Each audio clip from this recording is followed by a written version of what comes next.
Hello, नमस्कार, आदाब, सत श्री अकाल और अस्सलाम वालेकुम। मैं हूं मोहम्मद अहमद काज़मी, लेकर आया हूं आपका पसंदीदा कार्यक्रम नज़र दुनिया पर। अमेरिका और नॉर्थ कोरिया के बीच इलाके में फ़ौजी एक्सरसाइज और नए मिसाइल टेस्ट किए जाने के मामले में तनाव हर दिन बढ़ता जा रहा है। अब नॉर्थ कोरिया ने कहा है कि जो बाइडेन सरकार की तरफ से हमारे मिसाइल टेस्ट किए जाने पर तीखा रिएक्शन नॉर्थ कोरिया के एक आज़ाद मुल्क के तौर पर अधिकारों की खिलाफ वर्जी है। नॉर्थ कोरिया की हुक्मरान वर्कर्स पार्टी की सेंट्रल कमेटी के सेक्रेटरी ने कहा है कि बाइडेन का रिएक्शन कोरिया के खिलाफ दुश्मनी भरी पॉलिसी का हिस्सा है और साथ ही कहा है कि ताज़ा हालात को अमेरिकी सरकार गलत तरीके से समझ रही है। नॉर्थ कोरिया ने पिछले हफ्ते कम दूरी की बैलिस्टिक मिसाइल का टेस्ट किया था। इस पर साउथ कोरिया, जापान और अमेरिका ने एतराज़ किया था। नॉर्थ कोरिया ने जो बाइडेन की हुकूमत में आने के बाद ये पहली बार मिसाइल टेस्ट किए हैं। हाल ही में अमेरिका के फॉरेन मिनिस्टर एंटनी ब्लिंकन और डिफेंस मिनिस्टर लॉयड ऑस्टिन ने जापान और साउथ कोरिया का दौरा किया है। उस वक्त ब्लिंकन ने कहा था कि अमेरिका आज रात को ही नॉर्थ कोरिया से जंग के लिए तैयार है। अभी हाल ही में 15 मार्च को किम जोंग उन की बहन किम यो जोंग ने कहा था कि अमेरिका ऐसे कदम ना उठाए कि उसे अगले 4 सालों तक नींद से हाथ धोना पड़े। आगे बढ़ने से पहले आपसे गुजारिश है कि अगर आपने अभी तक media star world YouTube channel subscribe नहीं किया है तो सब्सक्राइब कर लें और घंटी दबाना ना भूलें। और अगर आप हमें फेसबुक पर देख रहे हैं तो हमारे पेज को लाइक करें ताकि हमारी हर वीडियो की खबर आपको सही वक्त पर मिल सके। अगर हमारी खबर सच्ची और अच्छी लगे तो अपने व्हाट्सएप ग्रुप, फेसबुक, इंस्टाग्राम और ट्विटर अकाउंट पर ज़रूर शेयर करें ताकि मीडिया स्टार वर्ल्ड की खबरें दुनिया भर तक पहुँच सकें। आज की बड़ी खबर है कि नॉर्थ कोरिया की हुक्मरान वर्कर्स पार्टी के सेंट्रल कमेटी के सेक्रेटरी री प्योंग चुल ने उनके मुल्क के जरिए मिसाइल टेस्ट के बारे में अमेरिकी प्रेसिडेंट जो बाइडेन के रिएक्शन को दुश्मनी भरा बताया है। नॉर्थ कोरिया की न्यूज़ एजेंसी KCNA ने प्योंगयांग से एक खबर दी है कि workers party of Korea WPK की सेंट्रल कमेटी के सेक्रेटरी री प्योंग चोल ने अपने बयान में कहा है कि नए किस्म की मिसाइलों का हालिया टेस्ट आत्मरक्षा यानी सेल्फ डिफेंस के लिए एक आज़ाद मुल्क के तौर पर अपने हक का इस्तेमाल करते हुए किया गया था, क्योंकि ये एक ऐसी कार्रवाई थी जिसे नेशनल सिक्योरिटी की पॉलिसी के मकसद हासिल करने के लिए किया गया है। ये कदम मुल्क की सिक्योरिटी सलाहियतों को बढ़ावा देने के लिए हमारी पार्टी और सरकार के फैसले के मुताबिक था। साथ ही बयान में कहा गया है कि हाल ही में साउथ कोरिया और अमेरिका के जरिए फौजी एक्सरसाइज को देखते हुए हमारे पास अपनी डिफेंस ताकत को बढ़ाने के अलावा कोई रास्ता नहीं था, इसलिए अपनी सिक्योरिटी के लिए एडवांस हथियारों का टेस्ट किया जाना ज़रूरी था। उन्होंने अपने बयान में कहा कि अमेरिका के प्रेसिडेंट के ज़रिए हमारे सेल्फ डिफेंस के लिए किए गए मिसाइल टेस्ट पर दिए गए रिएक्शन पर हमें डर है। उनका रिएक्शन नॉर्थ कोरिया से दुश्मनी भरा है। हम समझते हैं कि अमेरिकी प्रेसिडेंट का इस तरह का कमेंट हमारे मुल्क के सेल्फ डिफेंस के हक के खिलाफ उकसाने की कोशिश और बिना ऐलान के हमला है।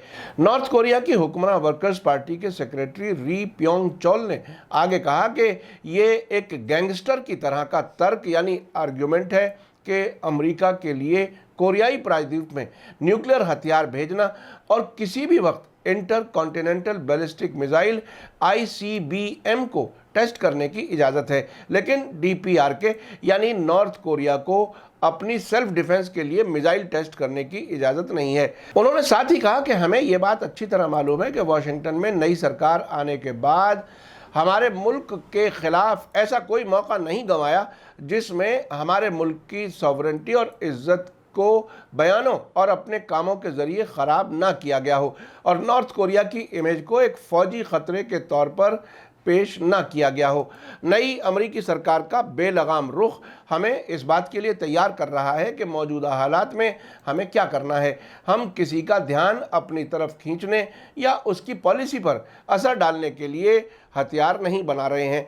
अगर अमेरिका के ज़रिए नॉर्थ कोरिया के सामने समंदर के बीच फौजी एक्सरसाइज किया जाना डिफेंस के लिए है तो हमारा हक है कि अपनी सिक्योरिटी बढ़ाएं ताकि अमेरिका की तरफ से ख़तरे को कम किया जा सके।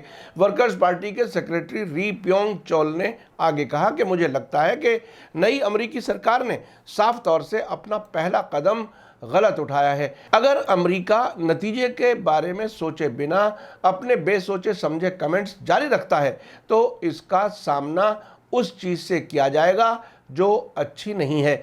हमें अच्छी तरह पता है कि हमें क्या करना चाहिए। हम अपनी सबसे मजबूत और भारी फौजी ताकत को बढ़ाते रहेंगे। आपको बता दूं कि थर्सडे को नॉर्थ कोरिया ने अपने पूर्वी किनारे पर समंदर में 2 बैलिस्टिक मिसाइल दागे थे। बाद में साउथ कोरिया और अमेरिका ने इसको कंफर्म किया था।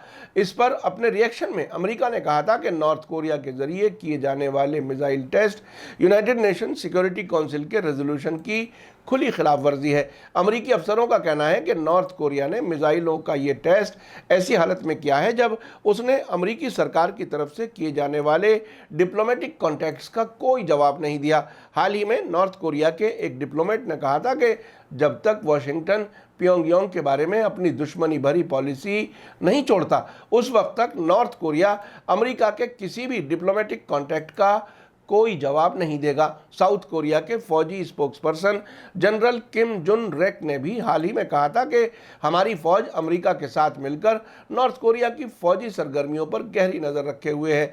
फौज को चौकन्ना कर दिया गया है। हाल ही में अमेरिकी अफसरों ने कहा था कि नॉर्थ कोरिया के बारे में बाइडेन सरकार के जरिए पॉलिसी पर पूरी तरह से गौर किए जाने के कार्रवाई आखिरी मरहले में है। जल्द ही अमेरिका अपने दोस्त मुल्कों जापान और साउथ कोरिया के नेशनल सिक्योरिटी एडवाइजर्स के साथ बातचीत करने वाला है।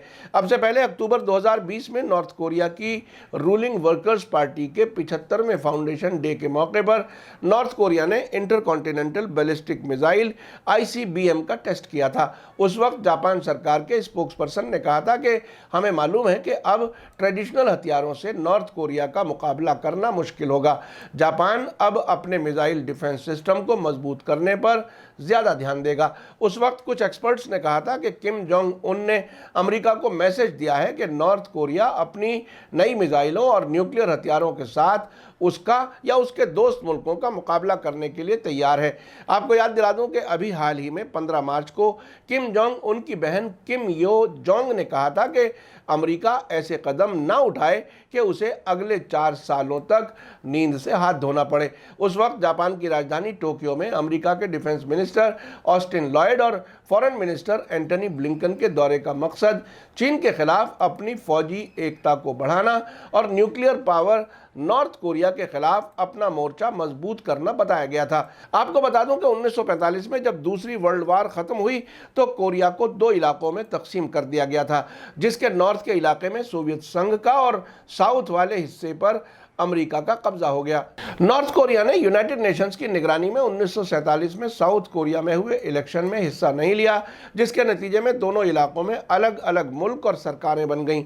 दोनों कोरिया पूरे कोरिया पर अपना हक का दावा करने लगे, जिसके नतीजे में 1950 में कोरियाई जंग शुरू हो गई। 1953 में हुई जंगबंदी के बाद लड़ाई तो खत्म हो गई, लेकिन दोनों मुल्क अब भी कानूनी तौर पर जंग की हालत में हैं, क्योंकि अमन समझौते पर कभी दस्तखत नहीं किए गए। दोनों मुल्कों को 1991 में यूनाइटेड नेशंस में अलग अलग मुल्क के तौर पर कबूल कर लिया गया। अमेरिका और नॉर्थ कोरिया के बीच जारी टकराव के अब तक के तजुर्बात से ये बात यकीन से कही जा सकती है कि अमेरिका या उसके दोस्त मुल्क जापान या साउथ कोरिया ये हिम्मत नहीं करेंगे कि नॉर्थ कोरिया के खिलाफ किसी किस्म की फौजी कार्रवाई कर सकें। नॉर्थ कोरिया को चीन और रूस जैसे मुल्कों की सपोर्ट है और वहाँ के लीडर किम जोंग उन इस बात के लिए मशहूर हैं कि वो किसी के सामने झुकने वाले नहीं हैं। अमेरिका आमतौर से धमकियों से काम चलाता है या टेंशन पैदा करके हथियारों का कारोबार करता है। जहां भी अमेरिकी फौजी पहुंचे हैं, कभी वो अपना मकसद हासिल नहीं कर सके। अब तक वियतनाम, अफगानिस्तान, इराक और सीरिया हमारे सामने हैं। ये बात अलग है कि सऊदी अरब जैसे मुल्कों के बादशाह अपनी कुर्सी बचाने के लिए अमेरिकी फ़ौजों की मेज़बानी करते हैं और वे इन मुल्कों को लगातार लूटते रहते हैं। इसी के साथ मुझे दीजिए इजाज़त। आज का एपिसोड कैसा लगा कमेंट्स में ज़रूर लिखें। थैंक यू, धन्यवाद, शुक्रिया। जय भारत, जय हिंद।